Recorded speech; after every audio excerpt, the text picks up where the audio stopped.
अस्सलाम वालेकुम स्टूडेंट्स। आज हम क्लास 10 के जो हमने चैप्टर स्टार्ट किए थे pairs of linear equation in two variables, इसमें हम आगे बढ़ते हुए और एक टॉपिक के ऊपर पहुंचे हैं जिसका नाम है एलिमिनेशन मेथड। तो उसको पढ़ने से पहले थोड़ा सा आपके पास अगर हम पहले वाले अगर क्लासों के बारे में बोलें तो हमने दो मेथड करके आए हैं। उस दो मेथड में आपके पास एक था ग्राफिकल और एक दूसरा था सबस्टिट्यूशन। इस सबस्टिट्यूशन वाला मेथड हमने इसलिए किया ताकि हम यहां से x और y का एक यूनिक वैल्यू हम निकाल सके। उसमें हमने क्या किया कि हमने एक वेरिएबल के वैल्यू को पुट किया ताकि वो इक्वेशन जो है कन्वर्ट हो जाए वन वेरिएबल में, जिससे हमें एक यूनिक सोल्यूशन मिले। तो इसी तरह अगर हम ग्राफिकल वाले में अगर हम करते थे तो वहां पे हमारे पास अलग अलग टाइप के हमारे पास आंसर निकल के आए, या तो यूनिक सोल्यूशन आए, या तो आपके पास इनफिनाइट मेनी सोल्यूशन आए, या तो हमारे पास कोई भी सोल्यूशन नहीं निकला, जो हमारे इक्वेशन के ऊपर डिपेंड रखते थे कि आपके पास इक्वेशन किस तरह के हैं। तो वहां पे हमने कंसिस्टेंट और इनकंसिस्टेंट के बारे में पढ़ा। तो आज जो हम टॉपिक लेने जा रहे हैं उसका नाम है एलिमिनेशन मेथड, जो आपके एक्सरसाइज 3.4 में है। आपके पास 3.4 में क्लास 10 के 3.4 में है। तो एलिमिनेशन मेथड क्या होता है उसके बारे में हम जानने की कोशिश करेंगे विद एग्जाम्पल। पहले आपके पास एलिमिनेशन का मतलब हुआ किसी चीज को खारिज करना, खत्म करना। ठीक है, खत्म करके हम क्या करते हैं, इसमें pairs of linear equation in two variable में हमारा एलिमिनेशन करने का मकसद है कि हम फिर वही जो हमने सबस्टिट्यूशन में किया, हमारा मकसद है कि हम इक्वेशन को वन वेरिएबल में चेंज कर पाए ताकि हमारे पास एक यूनिक सोल्यूशन आए। तो हम कर रहे हैं एलिमिनेशन मेथड। एलिमिनेशन मेथड को करने के लिए आपके पास दो चीजों को अपने दिमाग में रखना जरूरी होता है। दो चीजों के ऊपर सबसे ज्यादा काम करते हैं इसमें। एक है सबसे पहला जो आपके पास है वो है कोफिशिएंट, दूसरा है आपके पास साइन और कोफिशिएंट के ऊपर काम करते हैं। ठीक है, जब आप एग्जाम्पल आपके पास करने के लिए आएंगे तो आपको खुद ब खुद समझ में आ जाएगा कि हम कोफिशिएंट के बारे में क्यों बात कर रहे थे या हम साइन के बारे में क्यों बात कर रहे थे। तो साइन में आपके पास दो तरह के आपके पास साइन होंगे। आपके पास या तो उन वेरिएबल के जो उनका कोफिशिएंट है या उनका वेरिएबल उनका सेम साइन होगा, या आपके पास डिफरेंट साइन होंगे। ठीक है, जो सेम साइन का मतलब है आपके पास दोनों जो है आपके पास बोथ आपके पास या तो पॉजिटिव होंगे या तो नेगेटिव होगा। डिफरेंट का मतलब है आपके पास एक आपके पास होगा पॉजिटिव में तो दूसरा आपके पास अनदर होगा, अनदर आपके पास नेगेटिव में होगा। ठीक है, जो डिफरेंट का मतलब है अपोजिट डायरेक्शन, मींस पॉजिटिव और नेगेटिव अपोजिट डायरेक्शन में चलते हैं। यहां पे आपके पास सेम का मतलब है दोनों पॉजिटिव या दोनों नेगेटिव में आपके पास होना चाहिए। तो हम बारी बारी करके आप इन सबों को समझाने की कोशिश करेंगे कि क्यों हम कोफिशिएंट के ऊपर का हमने बात किया, क्यों हमने साइन के ऊपर बात किया, वो आपके पास आपको समझ में आ जाएंगे इंशाअल्लाह रहमान। मैं आज क्वेश्चन नंबर पहले को लेके 3.4 के पहले वाले क्वेश्चन को आपको पहले वाले क्वेश्चन में आपके पास कुछ पार्ट्स हैं उनको क्लियर करने की कोशिश करेंगे विद एग्जाम्पल। जो आपकी किताब में क्वेश्चन है वो आपके लिए छोड़ देंगे ताकि आप उस चीज के ऊपर प्रैक्टिस कर सके। तो पहला एग्जाम्पल जो हम लेंगे वो है, मिसाल के तौर हम लेंगे, कुछ भी ले लो आप, लेकिन क्वेश्चन में आपके पास वो कंसिस्टेंट और इनकंसिस्टेंट वाली चीज जो है आपको हमेशा दिमाग में लेके एग्जाम्पल को लेके चलना है।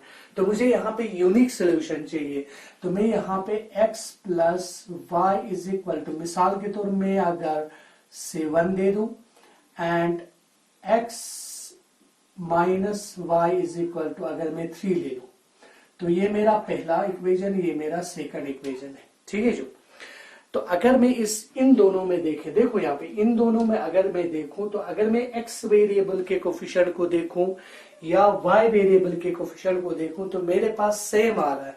सेम कैसे आ रहा है, यहाँ पे भी कोफिशिएंट 1 है और यहाँ पे भी आपका कोफिशिएंट 1 है, यहाँ पे भी y का भी कोफिशिएंट 1 है और यहाँ पे y का कोफिशिएंट 1 है। ठीक है, जो नेगेटिव फॉर्म है लेकिन उसका कोफिशिएंट एज ए 1 आपके पास काम करेंगे, क्योंकि हमें यहाँ पे कोफिशिएंट नजर नहीं आ रहा है, तो यहाँ पे कोफिशिएंट 1 होगा आपके पास। ठीक है, तो मुझे यहाँ पे अगर मैं इस इक्वेशन को अगर मैं सेम वाले साइड पे, मिसाल सेम साइड है सा, कोफिशिएंट समझ में आया होगा कि कोफिशिएंट मींस x के साथ जो न्यूमेरिक चीज होते हैं आपके पास, जो कांस्टेंट टर्म होते हैं, जो x से पहले लिखा होता है या y से पहले लिखा होता है, उसको हम बोलते हैं कोफिशिएंट। तो यहाँ पे आपके पास अगर मैं x को देखूं तो यहाँ पे x दोनों का कोफिशिएंट सेम है, तो आपको कोफिशिएंट के ऊपर काम करने की जरूरत नहीं है। फिर इसके बाद नेक्स्ट है आपके पास साइन। साइन में मुझे देखना है कि क्या दोनों प्लस है, क्या दोनों माइनस है, या प्लस या माइनस। अगर मैं यहाँ पे देखूं तो मेरे पास दोनों प्लस में है, मीन्स दोनों एक ही डायरेक्शन पे चल रहा है, दोनों पॉजिटिव साइड पे चल रहा है। तो अगर मेरे पास दोनों का साइन सेम होगा, चाहे वो नेगेटिव में हो चाहे वो पॉजिटिव में हो, तो मुझे हमेशा एक चीज याद रखना है, मुझे इन दोनों को सब्ट्रैक्ट करना है, सब्ट्रैक्ट करना है, सब्ट्रैक्ट। ठीक है, सब्ट्रैक्शन करना है। जब सब्ट्रैक्शन करने से आपके पास क्या होगा, यहाँ पे आपके पास जो आपका इक्वेशन है ना, वो आपका 1 वेरिएबल में चेंज हो जाएगा। मिसाल मैं यहाँ पे दिखाना चाहता हूँ, आप अच्छी तरह से देख सकते हैं। मैं करूंगा यहाँ पे subtract equation first from equation second करूं, तो मेरे पास क्या होगा, यहाँ पे फर्स्ट फ्रॉम सेकंड, तो मैं पहले सेकंड को लिखूंगा, माइनस सब्ट्रैक्शन का हुआ x minus y, sorry x plus y is equal to 3 minus 7, 3 minus 7। ठीक है जी।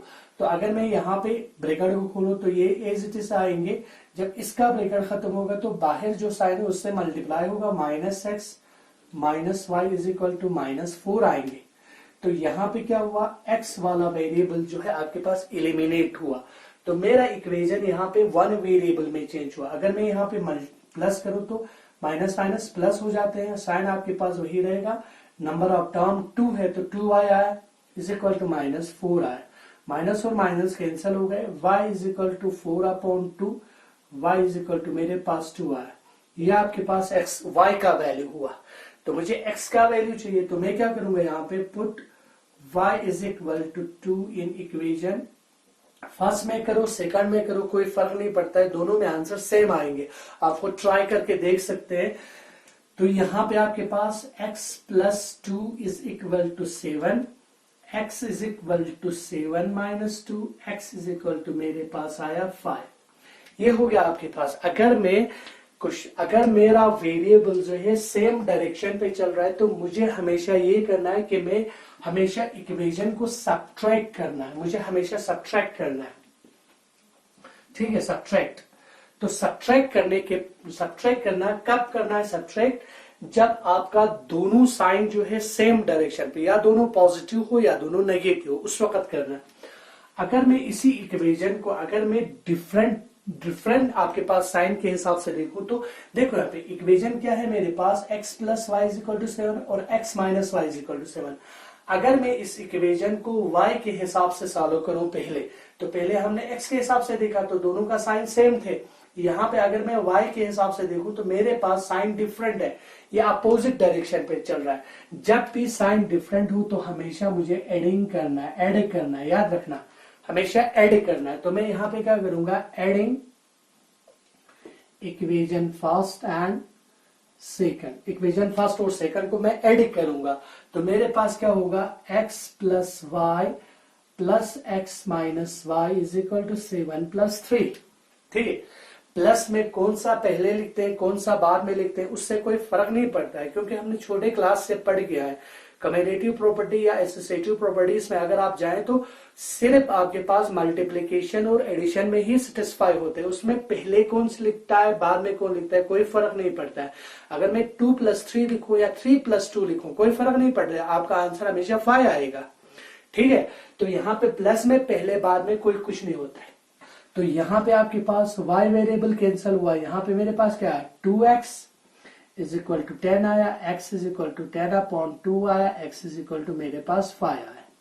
देखो यहाँ पे अगर आप इनको कंपेयर करना चाहते हो तो आपका साइंस, आपका आंसर एक्स का एक्स वेरिएबल, क्योंकि हम एक ही क्वेश्चन को कर रहे हैं तो आपके पास आंसर सेम रहना चाहिए। आप कोई भी मेथड वहां पे इस्तेमाल करें, अगर आप इसी क्वेश्चन को सब्स्टिट्यूशन से करें तब भी आपका आंसर यही रहना चाहिए। अगर आपको ग्राफिकल से करना है तब भी आपका आंसर यही रहना चाहिए, उसमें कोई भी चेंजिंग होने का चांस ही नहीं है, क्योंकि हम कहते हैं एक्स का यूनिक वैल्यू है। यूनिक का मतलब ये हमेशा जहां पे भी आप जाएंगे वो आपके पास इस इक्वेशन के लिए, हाँ इस इक्वेशन के लिए आपके पास x इज इक्वल टू 5 ही रहेगा, इसके अलावा और कोई भी आने का पॉसिबिलिटीज यहाँ पे नहीं आता है। तो यहाँ पे put x is equal to 5 in equation. चलो इस बार हम सेकंड में पुट करते हैं, देखते हैं कि आपके पास, पहले हमने फर्स्ट में पुट करके देखा, आप सेकंड में करते हैं, आप फर्स्ट में भी कर सकते हैं, कोई फर्क नहीं पड़ता है। तो मेरे पास आया 5 minus Y is equal to 3, 5 minus Y is equal to 3, तो आपके पास minus Y is equal to 3 minus 5 minus Y is equal to minus 2, minus minus cancel हुआ, वाई इज इक्वल टू 2 आपके पास। ठीक है, जो यहाँ पे देखो y का वैल्यू भी वही रहा, तो आपको शायद समझ में आया होगा। अगर आपके पास साइन डिफरेंट, साइन और कोफिशिएंट की बात मैंने क्यों किया, साइन अगर डिफरेंट होगा या साइन सेम होगा तो आपको क्वेश्चन को किस तरह हैंडल करना है वो आपकी समझ में आना चाहिए कि मैं इस क्वेश्चन को किस तरह हैंडल करूं। तो इस चीज को अच्छी तरह से देखिए और अच्छी तरह से सुनने की कोशिश करें और इसके ऊपर प्रैक्टिस करें। जब तक आप प्रैक्टिस नहीं करोगे आप कभी भी परफेक्ट नहीं बनोगे। ठीक है, तो यहां पे आपके पास, चलो ये तो हुआ आपके पास कोफिशिएंट जहां पे क्लियर थे, मींस कोफिशिएंट पे हमें काम करना नहीं पड़ा, तो वो वाले क्वेश्चन हो गए। अगर मिसाल के तौर आपके पास ये वाला क्वेश्चन भी आपको फेस करने के लिए आएगा जहां पे आपका कोफिशिएंट जो है डिफरेंट हो या आपके पास कोफिशिएंट अलग अलग हो, तो यहाँ पे 3.4, तो यहाँ पे अगर मैं नेक्स्ट एग्जांपल को अगर ले लूं मिसाल के तौर, तो यहाँ पे मैं लिखूंगा x minus Y is equal to मिसाल के तौर 4। ठीक है, जो यहाँ पे मैं लिखूं 2x plus 3y is equal to 7। देखो यहाँ पे इस क्वेश्चन में मैंने ये कोशिश किया है कि आपके पास इनका कोफिशिएंट जो है डिफरेंट हो, कोफिशिएंट डिफरेंट हो। देखो यहाँ पे अगर मेरे पास कोफिशिएंट डिफरेंट है तो यहाँ पे देखो आपके पास इस x का कोफिशिएंट 1 तो इस x का कोफिशिएंट 2, यहाँ पे x का y का कोफिशिएंट 1 तो यहाँ पे y का कोफिशिएंट 3। ठीक है, फिर इसके बाद अब कोफिशिएंट की बारी आए जहां पे हमने पहले क्वेश्चन में कोफिशिएंट पे ज्यादा काम नहीं किया। तो यहाँ पे अगर इस तरह के क्वेश्चन आपको अगर आए तो आप पहले डिसाइड करो कि आप इसको पहले x वेरिएबल के हिसाब से आप इसको सॉल्व करेंगे या y वेरिएबल के हिसाब से सॉल्व करेंगे। पहले इस चीज को डिसाइड करना है आपको। ठीक है, डिसाइड करने के बाद फिर इसके बाद देखना है कि मुझे क्या करना पड़ेगा, आगे मेरा क्या प्लान होगा कि मैं इस क्वेश्चन को सॉल्व करूं। तो मैं यहाँ पे चलो भाई मैंने डिसाइड किया मैं इस क्वेश्चन को x के हिसाब से अगर मैं सॉल्व करूं तो मुझे यहाँ पे इन दोनों को सेम बनाना है ताकि मैं इसको एलिमिनेट कर सकूं। तो यहाँ पे अगर मेरे कोफिशिएंट 1 है, अगर मुझे यहाँ पे इन दोनों को अगर सेम बनाना है तो मुझे यहाँ पे कोफिशिएंट क्या चाहिए, 2 चाहिए। ठीक है, तो मैं क्या करूंगा यहाँ पे 2 लाने के लिए इस पहले इक्वेशन को जो मेरा पहला है और ये सेकंड है, पहले इक्वेशन को क्या करूंगा, मल्टीप्लाई करूंगा। मैं multiply equation first by 2 on both side, दोनों साइड पे मुझे आपके पास 2 से मल्टीप्लाई करूंगा। तो मेरे पास क्या है 2x minus 2y is equal to 8 बना। This is equation second. हम इक्विवेलेंट पे काम कर रहे हैं। इक्विवेलेंट देखो यहाँ पे ये जो क्रिएट हुआ ये इसमें से क्रिएट हुआ, क्योंकि मुझे अगर मैंने पहले कहा मैंने इसको x वेरिएबल के हिसाब से सॉल्व करना डिसाइड किया तो मुझे यहाँ पे 2 चाहिए। तो मैंने हर एक टर्म को, पहले इक्वेशन के हर एक टर्म को मैंने किससे मल्टीप्लाई किया, 2 से किया, ताकि मेरा x वेरिएबल सेम हो जाए। अब मुझे देखना है, मैंने कोफिशिएंट के ऊपर काम किया, मेरा कोफिशिएंट दोनों सेम आया। अब मुझे दूसरा काम करना है किसके ऊपर, साइन के ऊपर। अब मुझे साइन देखना है क्या ये सेम डायरेक्शन में या अपोजिट डायरेक्शन में। तो मैंने x वेरिएबल पे काम किया है तो मेरा ये सेम डायरेक्शन में चल रहा है, तो मुझे क्या करना पड़ेगा, सब्ट्रैक्ट करना पड़ेगा। Subtract equation first from equation second from third, third में से सेकंड को सब्ट्रैक्ट करना पड़ेगा। तो सब्ट्रैक्शन में फ्रॉम लिखा है तो मुझे पहले थर्ड को लिखना पड़ेगा 2x minus 2y minus 2x plus 3y is equal to 8 minus 7। ठीक है जी। तो यहां पे अगर मैं ब्रैकेट खोलूं तो 2x minus 2y as it is आएंगे। इसको जब लिखेंगे तो इसका ब्रैकेट खत्म करना है, तो यहां से जो बाहर साइन है उससे अंदर मल्टीप्लाई करना है। 2x minus 3y is equal to 1। तो यहां पे मेरा ये कैंसिल हुआ। ठीक है जो यहां पे मेरे पास क्या है minus 5y is equal to 1, क्योंकि ये दोनों माइनस में है तो मुझे प्लस करना पड़ेगा। तो y इज इक्वल टू ये अपना साइन लेके जाएगा -1/5, ये इसका वैल्यू आया। ठीक है, अब मैं इसको पुट करूंगा, put y is equal to -1/5 in equation first में करूं तो मेरे पास क्या है, मुझे y का वैल्यू पुट करना है x minus -1/5 is equal to 4, x plus minus plus 1/5 is equal to 4, x is equal to 4 minus 1/5, x is equal to यहाँ पे 20 माइनस 1/5 हुआ, तो x इज इक्वल टू मेरे पास 19/5 हुआ। This is the value of x। Clear है। अब इसमें और एक एग्जाम्पल हम लेते हैं। ठीक है, देखो यहाँ पे मिसाल के तौर क्वेश्चन इस तरह हो, आपके पास क्वेश्चन इस तरह हो, आपको समझ में आया होगा कि आप अगर आपके पास x, अगर पहले क्वेश्चन को अच्छी तरह से ऑब्जर्व करना है कि आप क्या करने जा रहे हैं, ये वाली चीज आपको क्लियर करके अपने दिमाग में रखना है। फिर इसके हिसाब से यहाँ पे आपके पास चेंजिंग करना है, क्या क्या मुझे चेंज करना पड़ेगा वो आपको देखना है। तो नेक्स्ट एग्जाम्पल में यहाँ पे लिखना चाहता हूं, यहाँ पे हम और कुछ लिखेंगे 3x plus 2y is equal to, मिसाल की तौर यहाँ पे हम 5 लिखेंगे, यहाँ पे हम लिखेंगे 4x plus 4x 4y is equal to, यहाँ पे हम चलो 1 लिखते हैं। ठीक है, this is the second one, this is the first one and this is the second one. अब देखिए यहाँ पे, अब यहाँ पे मैंने क्या किया, यहाँ पे चलो यहाँ पे एक में माइनस रखते हैं, चलो यहाँ पे माइनस रखते हैं। ठीक है, देखो यहाँ पे अगर मैं इन दोनों इक्वेशन को अच्छी तरह से देखूं तो मेरे पास, अगर मैं x वेरिएबल के हिसाब से सोचूं तो मुझे क्या करना पड़ेगा, देखो यहाँ पे मेरे पास 3 है, यहाँ पे मेरे पास 4 है, तो 3 और 4 में आपके पास छोटा 3 है, तो 3 के मल्टीपल में 4 नहीं होता है, तो इनके कॉमन मल्टीपल को मुझे ढूंढना है। तो कॉमन मल्टीपल हो गया इन दोनों का 12। तो मुझे क्या करना पड़ेगा, अगर मैं x वेरिएबल के हिसाब से यहाँ पे काम करूं तो मुझे यहाँ पे भी 12 चाहिए, यहाँ पे भी 12 चाहिए। तो इसके लिए मुझे क्या करना पड़ेगा, इक्वेशन फर्स्ट को मुझे 4 से मल्टीप्लाई करना पड़ेगा और इक्वेशन सेकंड को मुझे 3 से मल्टीप्लाई करना पड़ेगा, ताकि ये एक सेम टर्म बने। ठीक है जो, लेकिन अगर इसकी जगह पे मैं इसको सोचूं तो यहाँ पे क्या है, देखो यहाँ पे कोफिशिएंट 2 और 4 है, तो मुझे पता है 2 और 4 में 2 लेस है, 2 के मल्टीपल में 4 आता है, तो मैं यहाँ पे सिर्फ इस इक्वेशन को ही मल्टीप्लाई करके इसके कोफिशिएंट के बराबर बना सकता हूं।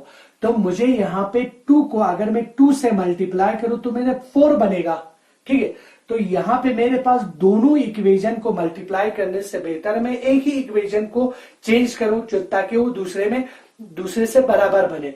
तो मैं यहाँ पे क्या करूंगा, इस इक्वेशन को मैं एक y वेरिएबल के हिसाब से सोचूंगा, क्योंकि मुझे इसमें आसानी दिखता है। अगर मैं x वेरिएबल के हिसाब से यहाँ पे काम करूं तो मुझे दोनों को मल्टीप्लाई करके चेंज करना पड़ेगा। ठीक है, तो अगर मैं y वेरिएबल के हिसाब से अगर मैं यहाँ पे काम कर रहा हूं तो मुझे सिर्फ एक ही इक्वेशन को मल्टीप्लाई करना पड़ेगा, तो मैं उसी को करूंगा क्योंकि मुझे आसान चाहिए, आसानी से आप देख आंसर चाहिए। ठीक है, तो यहाँ पे मैं क्या करूंगा, multiply equation first by 2 on both side, दोनों साइड पे मैं 2 से मल्टीप्लाई करूंगा, तो यहाँ पे 6x plus 4y is equal to 10, ये मेरा इक्वेशन थर्ड हुआ। ठीक है जो, अब देखो यहाँ पे मैंने y वेरिएबल को सेम किया, अब कोफिशिएंट का काम खत्म, अब मुझे साइन पे जाना है, साइन पे देखना है क्या ये सेम है या डिफरेंट है। सेम है तो मुझे क्या करना पड़ेगा, डिफरेंट है तो मुझे क्या करना पड़ेगा, तो क्या यहाँ पे आपके पास इनका साइन डिफरेंट है, मीन डिफरेंट डायरेक्शन पे चल रहा है, तो मुझे इसको क्या करना पड़ेगा, ऐड करना पड़ेगा। तो मुझे यहाँ पे क्या करेंगे, adding equation first, sorry equation second and third. तो मेरे पास यहां पे 4x minus 4y plus 6x plus 4y is equal to 1 plus 10 आया। तो मेरा यहाँ पे 4y कैंसिल हुआ, यहाँ पे मेरे पास 10x is equal to 11, x is equal to 11 upon 10। ये मेरा x का वैल्यू हुआ। अब मुझे इसमें से y का वैल्यू चाहिए, तो मैं यहाँ पे करूंगा put x is equal to 11 upon 10 in equation first में रखो या सेकंड में रखो या आपके पास थर्ड में करेंगे, कोई फर्क नहीं पड़ेंगे। तो यहाँ पे आपके पास क्या होगा, 3 into 11 upon 10 plus 2y is equal to 5। यहाँ पे 33 upon 10 plus 2y is equal to 5, ठीक है ना। 2y is equal to 5 minus 33 upon 10, ठीक है जो। तो यहाँ पे जाते हैं हम, यहाँ पे 2y इज इक्वल टू, यहाँ पे आया 50 माइनस 33 अपॉन 10, ठीक है। तो आपके पास y इज इक्वल टू, यहाँ पे क्या हुआ, इसमें से इसको माइनस करेंगे तो 10 में से 7 आया, 4 में से 1 आया, डिवाइडेड बाय 10 हुआ। ये 2 यहाँ पे मल्टीप्लाई, इधर जाएंगे तो ये इधर डिनोमिनेटर पे मल्टीप्लाई हो जाएंगे। तो y इज इक्वल टू मेरे पास 17 अपॉन 20 हुआ। This the value of y। तो आपको इस तरह सोचना है, इस तरह क्वेश्चन को ऑब्जर्व करना है। क्वेश्चन का अंडरस्टैंडिंग जो है आपके पास इस तरह आपका बनना चाहिए, तब जाके आप इन क्वेश्चंस को कर सकते हैं, सॉल्व कर सकते हैं। समझ में आ रहा है? तो आपके पास इस तरह के क्वेश्चन आपको फेस करना पड़ेगा। चलो और एक करते हैं, हो सकता है मे बी पॉसिबल आपको इस तरह भी क्वेश्चन आए। तो मिसाल के तौर अगर आपके पास इस तरह का क्वेश्चन होगा, मिसाल के तौर फ्रैक्शनल फॉर्म में, अगर हम यहाँ पे एग्जाम्पल नंबर 4 अगर करूं तो मिसाल के तौर यहाँ पे x divided by 2 minus y divided by 3 is equal to 1 upon 6 हम देते हैं। देखो यहाँ पे ये फ्रैक्शनल फॉर्म है, तो फ्रैक्शनल फॉर्म को आपको इस तरह नहीं रखना है जिस तरह हमने यहाँ पे किया, उस तरह नहीं करना है। पहले इसके फ्रैक्शनल फॉर्म को खत्म करना है। तो यहाँ पे क्या होगा, क्रॉस मल्टीप्लीकेशन, यहाँ पे 3x माइनस 2y चलो सॉरी, पहले दोनों इक्वेशन को हमें देना था, सॉरी। तो आपके पास यहाँ पे हम रखेंगे x plus y divided by 2 is equal to, यहाँ पे हम रखेंगे 1 अपॉन 4। चलो ठीक है, चलो 3 अपॉन 4 रखते हैं, चलो ठीक है। तो यहाँ पे क्या हुआ, इसका नीचे 1 हुआ, ठीक है। This the question second. अब आपको अपने कॉपी पे कैसे दिखाना है, इस तरह दिखाना है। पहले इक्वेशन फर्स्ट को ले लो, x divided by 2 minus y divided by 3 is equal to 1 upon 6, जिसको हमें पूरा फ्रैक्शनल फॉर्म से निकाल के बाहर फेंकना है। तो यहाँ पे 3x minus 2y divided by 6 is equal to 1 upon 6, 6 और 6 कैंसिल हो गए। तो मेरा इसका जो इक्वेशन बना वो बना 3x minus 2y is equal to 1। This is equation third, ठीक है जी।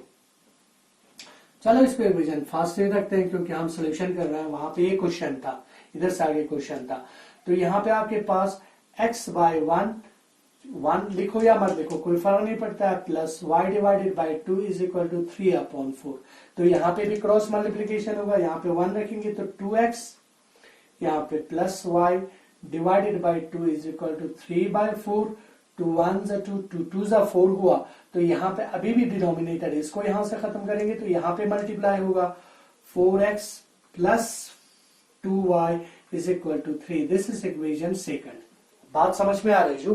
तो ये आपके पास ये इक्वेशन सेकंड है, ये इक्वेशन फर्स्ट। अब मुझे देखना है क्या मेरा इस इक्वेशन में कोई चीज सेम तो नहीं है, कोफिशिएंट सेम तो नहीं है। अगर कोफिशिएंट सेम नहीं होगा तो हमें कोफिशिएंट के ऊपर काम करना है पहले, फिर इसके बाद साइन। अगर मैं यहाँ पे x वेरिएबल को देखूं तो यहाँ पे मेरे पास टोटली डिफरेंट है। अगर मैं यहाँ पे y वेरिएबल को देखूं तो इसका कोफिशिएंट सेम है, विद अपोजिट डायरेक्शन है, विद अपोजिट डायरेक्शन। तो मुझे और कुछ नहीं करना है, सीधा अगर अपोजिट डायरेक्शन में है तो क्या करना है, हम एडिंग फर्स्ट एंड सेकंड करेंगे। तो मेरे पास क्या आया, 3x minus 2y plus 4x plus 2y is equal to 1 plus 3 आएंगे। तो यहाँ पे ये कैंसिल हुआ, यहाँ पे आया मेरे पास 7x is equal to 4, x is equal to 4 upon 7। ठीक है जी। तो हम यहां से पुट कर सकते हैं, यहां पे करते हैं हम put x is equal to 4/7 in equation first में करते हैं। चलो फर्स्ट ये आपके पास और किसका वैल्यू पुट करना है, x का। तो मेरे पास 3 into 4/7 minus 2y is equal to 1। ठीक है, तो यहाँ पे आपके पास 12/7 minus 2y is equal to 1, minus 2y is equal to 1 minus 12/7। ठीक है, तो यहाँ पे minus 2y is equal to 7 1 जा 7 minus 12/7 minus 2y is equal to 12 में से ये आएंगे माइनस 5/7 आया, माइनस और माइनस कैंसिल हो जाएंगे। y is equal to 5 divided by 7 into 2, क्योंकि ये 2 मल्टीप्लाई इधर जाएंगे डिवाइड बनेगा, y इज इक्वल टू 5/14।